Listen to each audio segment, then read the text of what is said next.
Welcome to Module 7 in the FireRMS training series. This time around, we're talking about casualty reporting. This is a big one for us. Statistical data from fire injuries and deaths is widely studied in order to learn from our errors and omissions. As a fire department, we have not properly captured this information. We've been dramatically underreporting it. It's important for you to know there is no HIPAA violation whatsoever by documenting this information. In fact, it is a required, you could read that, dutiful act when suppression officers report on casualties.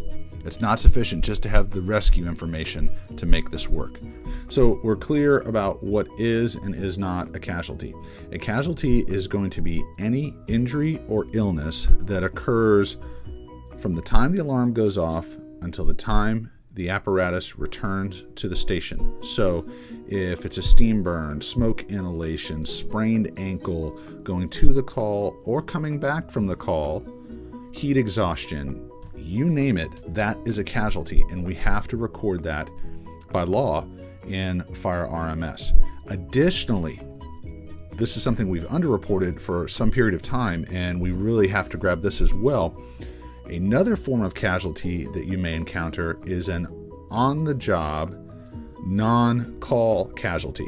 And the best example I can give you here is you slip on a banana peel at the station or at the grocery store. Not on a call, mind you. That becomes a casualty. You're going to need to call dispatch, generate a run report, and you're going to have to report this casualty. Again, this is by law. This is an OSHA reg. This is a state law. This is a federal law, and we have to capture this data in FireRMS and document. So you'll call dispatch on these on-the-job, non-call casualties, generate a run report. You're going to have to do a documented EPCR report on the EMS side of the fence, and then on the combat suppression side, you're going to have to do FireRMS and do a complete report and notate and record this casualty. In addition to the existing first report of injury form that we've been filling out all along. Okay, let's jump right into this. You can see the main basic response screen. On this one, see the red circle where it says casualties. I've checked that as yes. In doing so, look up to the top basic radio bar and you'll see the word casualty has now turned red. So by marking yes, casualty turns red. When you click on the drop box for casualty, you're going to see that there are 5 new tabs. And moving to that page, you can see it's entitled Fire Service. I've highlighted 4 subfolders underneath that for you with yellow arrows. Fire Service Injury, Protective Equipment, Civilian, Civilian Injury. Obviously, civilians is going to be everyone else. Reservists and career people, they will go under the Fire Service Injury. This is where we're going to add as much detail about the person and what occurred. Protective gear, this is where we document PPE issues. Civilian, we'll identify the basics as to the who, what, where, when on the civilian. And civilian injury, we're going to try to paint a picture of what occurred to this individual. All right, we need to identify the staff member who has been injured by clicking on the add icon and choosing this person. Once added, the system's automatically going to backfill with the time and date of the incident and the details of the specific employee. So I go and I click on add. You can see it's circled, and now it's given me a complete population of all the employees and reservists in the department who I can choose from. So I dial through that and I'm looking for the fellow that injured himself, and here we've identified him, clicked on it, and it has populated with the date and time of the injury.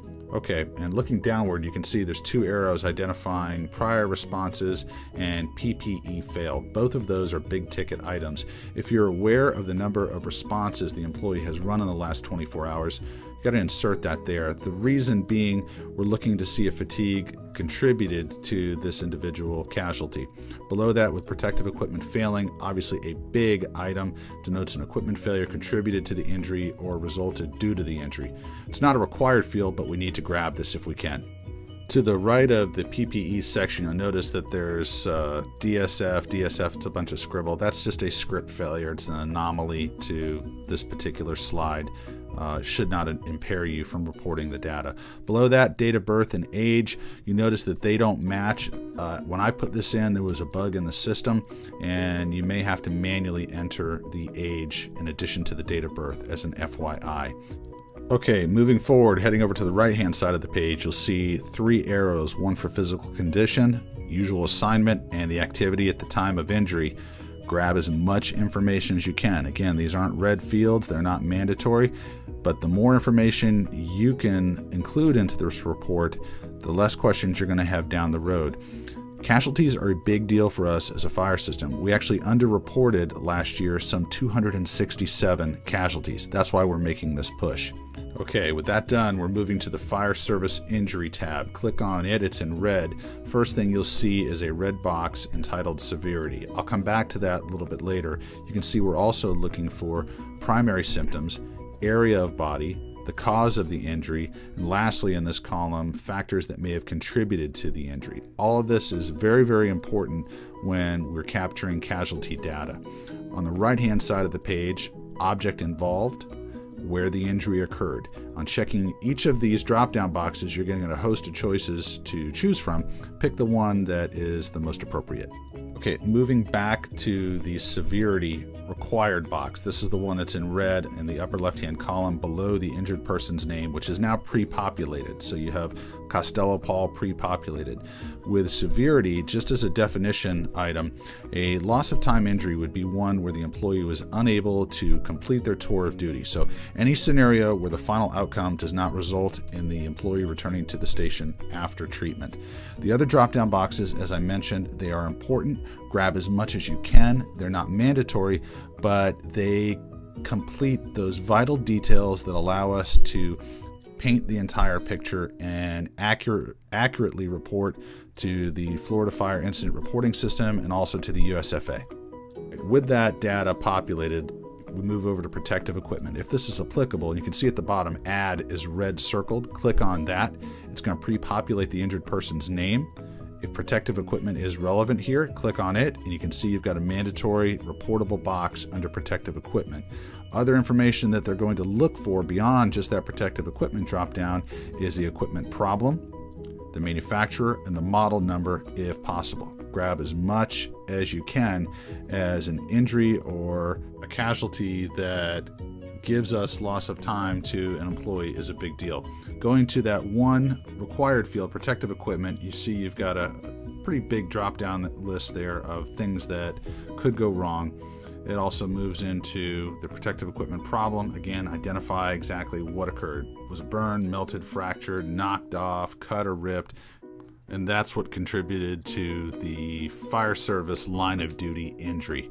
All right, that takes care of things from the employee side of the fence under fire service. Let's move into the civilian realm.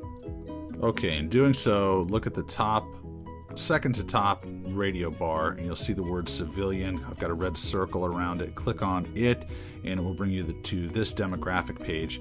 Now for this page, you'll notice it says person. That's because I augmented an older report and it highlighted it in a different way. And under normal conditions, you click on that red circled add, and it's going to pre-populate the individual's name that is associated with this call if you've already captured it under the persons involved section. So enter in all the demographics that you can, last name, first name. You can see that there's 3 required fields here, and they are age, gender, and affiliation. Remember what I said about age earlier? Sometimes the calendar has a hiccup and you may have to manually enter that data. Then you've got gender and affiliation. Gender, obviously male, female. Affiliation, is this a manager, a property owner? Is this an employee? Is this a witness? Is this a bystander? That's where you would populate this information. Okay, we're nearing the end of this project and we're going to the last tab. You can see I've red circled it. It says civilian injury. Again, like under fire service injury, severity is the only mandatory field that is in red for you. Choose the most appropriate information from the drop-down box. Beyond that, do your best with the other drop-down boxes. They are for information purposes only. They're not required, but if you have the information, plug it in. If you don't, we don't want you to speculate. The various boxes that are remaining are cause of injury, activity when injured, primary symptom, any factors that may have contributed to the injury, human factors, area of body, location at the time of incident, general location at time of injury, specific location, the story at the start of the event, and the story where this occurred. All of these are important items. If you're able to grab it, it will help out in our overall statistical snapshot as we report to the U.S. Fire Administration. Okay, as we wrap up, it needs to be conveyed one more time. We had 267 casualties last year that were underreported that we had to triangulate and ascertain from different avenues. The DocuMed report on the rescue side of the fence is not the same as that information that we glean from the combat side of the fence. We've got to capture this casualty information in FireRMS, and we're leaning on you and need your help towards that end. Thanks very much for tuning in to the HCFR Training Channel. Make every day a training day.